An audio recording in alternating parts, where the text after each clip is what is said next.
Alagaan ang inyong mga karapatan. Iginagalang po namin kayo, and in deference to you being the former President of the Republic, we shall accord to you all the respects due you. Kung kaya't binuksan namin ang pandinig na ito upang hindi po masayang ang pagod ninyo sa pagdalo ninyo sa amin. Nag-imbita din po kami ng mga resource persons na hindi namin inaasahan na makakadalo pa dahil nag-cancel na po kami nung Lunes, kaya't ang pagbubukas na ito ay sobrang short notice. Kaya po sa mga makakadalo at hahabol o makakahabol, welcome po kayong lahat na mga invited guests and resource persons. Sa mga hindi po invited, ngunit naririto, pasensya na po kayo at hindi po namin kayo papayagang gamitin ang oras ng Quadcom at baka malihis tayo sa ating agenda sa araw na ito. Kung gusto po ninyo magpaimbita sa susunod, ay iimbitahan po namin kayo. Marami pa pong pagkakataon at kami ay umaasa na kayo ay dadalong muli sa ating mga susunod na mga pagdinig. Magandang umaga po at maraming salamat sa ating lahat. The next to deliver his opening remarks is Congressman Benny Abante, the chairman of the Committee on Human Rights. You are now recognized. Maraming salamat po, Mr. Chair. Dahilan sa Tagalog po ang inyong opening remarks, hayaan po niyo ko na mag-English naman. Sapagkat mayroong isang abogado dito, ininsulto ang isang member ng Quadcom na hindi raw marunong mag-English. Gusto ko pong sabihin sa abogadong yan na ako po ay marunong mag-English. Baka mas marunong pa ako sa kanya mag-English. Ito po ang opening remarks ko sa ating Senior Deputy Speaker, sa ating Deputy Speaker, sa aking mga co-chairs, ladies and gentlemen, colleagues at mga kababayan. Today marks a significant development in our ongoing inquiry. Gusto ko yung abogado natin na nang insulto dito sa isang member natin dito, makinig na mabuti at i-correct niya ang English ko kung kinakailangan. For the first time, former President Rodrigo Duterte will appear before this committee to answer questions posed by his members. I would like to begin by thanking him for his presence. Thank you, Mr. President, for coming here. Rest assured po that Congress recognizes your role as our former president, and we will extend to you the respect that the position deserves. Maraming salamat po. Respect, but not deference, Mr. Chairman. However, my friends, colleagues, let me draw a clear line here. While we should be respectful, we cannot be differential. Mga kababayan, watching today with us, it is important to stress that respect and deference are two different things. It is vital that we, as representatives of the people, remember that distinction, because our ultimate allegiance is not to any one individual, no matter how high their office. We answer to a power greater than any president. We answer to the Filipino people and to God. As Scripture reminds us in Romans 10:3, and I quote, "Since they did not know the righteousness of God and sought to establish their own, they did not submit to God's righteousness." Our fidelity belongs to the Lord alone. Our mission is to seek the truth, and we shall not be swayed from that path. As we have said time and time again, we have organized this inquiry with a solemn purpose to recommend avenues for justice to be served, seek accountability, and uncover the truth as we adhere to the rules of inquiries in aid of legislation. And inherent to this is our moral obligation to stop the vicious cycle of extrajudicial killings against our people who cannot defend themselves, to stop the blatant violations of our Constitution and our laws by scheming individuals and criminal syndicates, and to abate the social menace of illegal drugs. It is our sincere hope that the former president's presence here today will aid this objective, not hinder it.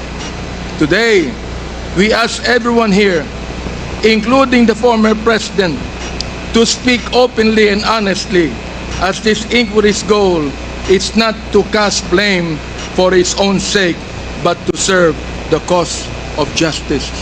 Mr. Chairman, marahil po, hindi na ako nakikilala ng ating former president. Magpapakilala po muli ako. Mr. President, ako po si Bishop Benny Abante, ang Pangulo ng Bible Mode, Bible Believers League for Morality and Democracy, na mayroong 6,000 churches sa buong mundo. Kung naalala niyo, Mr. President, bago kayo tumakbo and you were still deciding to run, I was invited by a common friend to meet with you. And we did at the Fairmont Hotel in Makati. I hope that you would remember that. With me are two pastors, and we prayed together. I prayed for you, asking the Lord to give you the right decision to run for the presidency. I do not know you from Adam, Mr. President, but I believe in your cause. I believe in your plan. And because of this, Mr. President, I work hard to campaign for you. Many of the pastors of the Baptist community voted for you. Gusto ko pong marinig ito ng mga DDS trolls at DDS vloggers na tumitira sa amin at sinisira ang aking reputasyon. Gusto kong sabihin sa kanila, ilang boto ba ang ibinigay nyo kay former President? Ako po, Mr. President, libo-libong boto ang binigay namin sa inyo. Nagpasalamat ba kayo sa akin? Hindi. Nilapitan niyo po ba ako? Hindi. Mabuti pa, Senator Bongo, Mr. President, nagpunta sa aking simbahan at nagpasalamat sapagkat sinuportahan namin kayo at siya, Mr. President. Now, gusto kong sabihin po dito sa Quadcom na ito, ako ba'y lumapit sa inyo para humingi ng pabor? Hindi po. Ako ba'y lumapit sa inyo para magrekomenda ng justice, magrekomenda ng general, magrekomenda ng cabinet secretary? Hindi po. Hindi ako nagpunta ng Malacanang nung kayo nanunungkulan sa loob ng 6 na taon. Isang beses lang. Ako po ay nagsabi kay Senator Bongo, kung maaari na makapag-usap po tayo. Pumayag po siya. At nag-usap po tayo, if you would remember that, Mr. President. Nag-usap tayo confidentially. Ano pong ginawa ko? Binuksan ko po ang Biblia. Ipinakita ko sa inyo na walang ibang tagapagligtas kundi ang Panginoong Kristo. Ipinakita ko sa inyo ang maaaring magbago ng buhay natin, walang iba kundi ang ating Panginoon. Sinabi ko sa inyo ang nakalagay sa John 3:16, for God so loved the world that He gave His only begotten Son, that whosoever believeth in Him should not perish, but have everlasting life. Binantayan ko ang inyong panunungkulan. Nakita ko na maganda ang plano nyo. Nakita ko po, Mr. Chair, na ayaw ng Pangulo na itong bansang Pilipinas mahulog sa kamay ng mga drug lords at drug traffickers. Maraming salamat po sa inyo. Nagsimula kayo ng war on drugs. Kami mga kapastoran, believe po sa inyo, sa inyong ginawa. Sabi nyo, 6 months lang, kaya nyo tapusin ang war on drugs na ito. Inabot po kayo ng 6 na taon. Hanggang ngayon, meron po tayong war on drugs. Hindi po namin nakalain, Mr. President, na sa war on drugs na yan, mamamatay ang more than 30,000, Mr. President. Hindi ko akalain na more than 7,000 na mga drug pushers ang mamamatay sa kamay ng mga kapulisan at sa kamay ng mga riding in tandem. At sinabi po ng ating ibang kapulisan, at gusto kong sabihin, hindi po lahat ng kapulisan, sapagkat ang karamihan po ng ating kapulisan mga mabuting tao at nais protektahan ang bansang ito. Pero ang ilang mga pulis pumatay po. At dito nag-testify ang ilan na mayroong reward system na inyong itinanggi nung kayo ay nag-testify under oath doon sa Senado. Ngayon po, bilang bishop po ng Bible Mode, hindi ko akalain na kinakailangan pumatay tayo na more than 30,000 people para masugpo po ang drugs sa atin. Aba, Mr. Chair, talo pa natin ang Mexico. Sapagkat ng Mexico, nakita ko wala pang 10,000 namatay. Talo pa natin ng Colombia. Naging killing fields po ang Pilipinas nung panahon ninyo, nung kayo nanunungkulan. Naniniwala po kami na dapat hindi manatili ang drugs dito sa ating lipunan. Subalit, hindi po ako naniniwala na dapat tayong pumatay ng more than 30,000 people. Dahilan dito, pinatay si Kian Alejandro. Ano ang kasalanan niya? Pinatay ang isang 3-year-old na bata na nahagip ng stray bullet dahilan pumatay sa isang drug pusher. Pinatay ang 9-year-old na bata doon sa Caloocan, Mr. President, Mr. Chair. Ang kanyang bala ay nandun pa sa kanyang katawan nung siya'y nilibing. Subalit anong sabi ng funeral service? Siya po'y namatay dahil sa pneumonia. Pinatay po ang isang driver ng tricycle driver sapagkat sinakay niya ang isang drug pusher. Yung drug pusher pinatay, pero yung driver ng tricycle pinatay din, Mr. President. Hindi niyo po alam to. Hindi niyo po alam to. Ngayon, meron pong isa dahil sa tokhang kumatok sa isang pintuan, hinanap ang isang taong nagngangalampilo na isang drug pusher. Hindi nakita. Pinatay. Yung pinagtanungan. Yung pilo, buhay pa, Mr. President, Mr. Chair. At naglalako pa, palagay ko, ng drugs ngayon. Hindi ko po maintindihan to. Hindi ko po maunawaan kung bakit ganon. Samantalang sinuportahan kayo ng maraming pastor ng Baptist community. Ang ilang mga kapastoran po nandito at ilang mga pastor namin nanonood ngayon at pinapakinggan ang aking tinig, Mr. Chair. Ako po ay ang aking reputasyon. Minumura po ako ng katulad ng inyong pagmumura, Mr. President. Hindi ko akalain kung bakit gagawin nila yan. Ang tanong ko, ilang boto ba ang ibinigay ng mga DDS vloggers sa inyo? Gusto kong sabihin sa inyo, I can testify on this, na libu-libong boto ang nakuha nyo sa Baptist community at hindi ako humiling ng anumang pabor sa inyo, Mr. President. In fact, kung naalala nyo, Mr. President, sinabi ko kay Senator Bongo na nais kitang imbitahan sa aming selebrasyon ng National Baptist Day, Mr. President.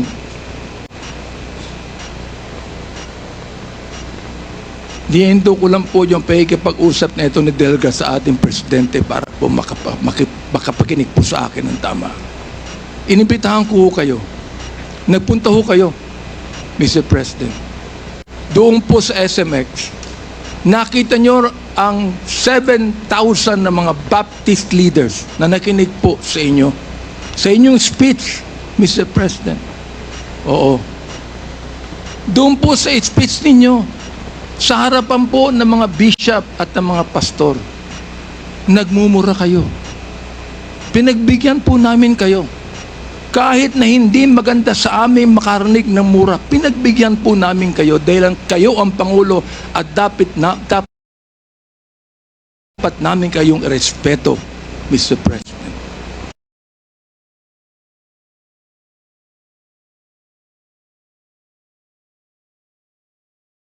Andito ho ako, nakaupo sa harapan nyo. Nagpapasalamat sa pagkakataong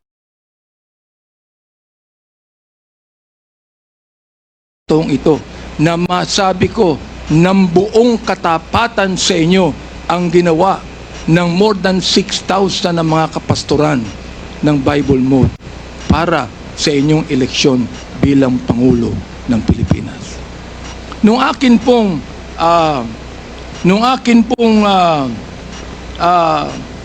nag-file ako ng bill, Mr. President.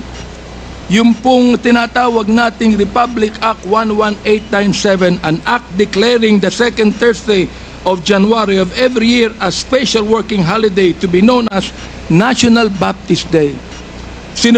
Sinuportahan po ito ng lahat ng mga congressman. Sinuportahan po ito ng lahat ng mga senador. Okay. At nilagay po sa inyong opisina.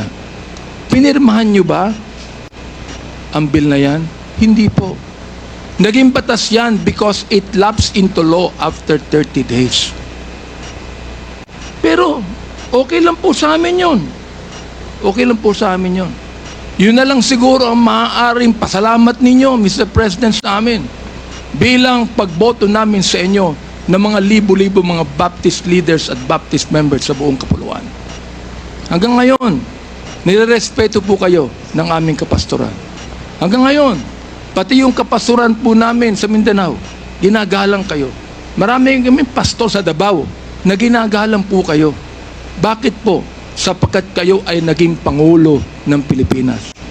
Ang kahilingan lang po namin dito, Mr. President, habang kayo po ay kinakausap namin ngayong umaga, ang kahilingan lang po namin dito ay sana po naman respetuhin po ninyo ang Quadcom hearing na ito sa pamamagitan ng hindi paggamit ng mga vulgar words, Mr. President. Sapagkat gusto kong sabihin sa inyo bilang warning na kapag kayo po ay nagmura sa Quadcom hearing na ito, I will make a point of order on you. Meron po akong batayan na batas sa tinatawag po nating disturbance of proceedings. Gusto kong basahin do po sa Psalms 109, 17 to 18 and 28. Hindi ko alam kung naniniwala kayo sa Diyos. Hindi ko alam kung naniniwala kayo sa Biblia. Samantalang sa isang pagkakataon, tinawag niyo ang Diyos na stupid, Mr. President. Tinanggap po namin yan sapagkat kayo Pangulo. Oo. At nagpapasalamat ako. Hanggang ngayon,